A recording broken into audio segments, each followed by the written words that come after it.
Bom dia, meu nome é Everton e hoje está acontecendo uma coisa muito especial.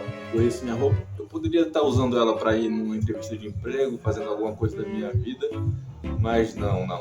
Vamos aqui comer guaraná pela primeira vez. Isso mesmo, a fruta.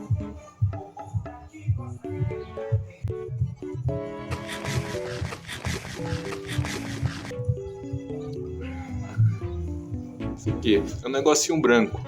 Ó, não sei o que estou sentindo.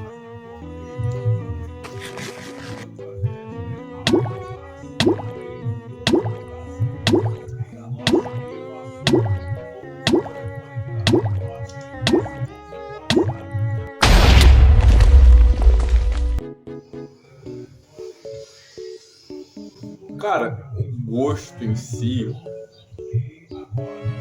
não é bom não. Tá aqui, ó. Guaraná, a fruta.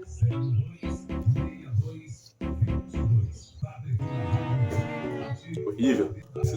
O vídeo acabou porque é isso. Esse é meu.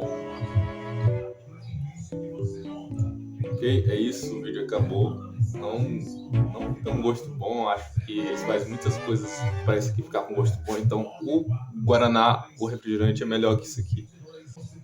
Tchau.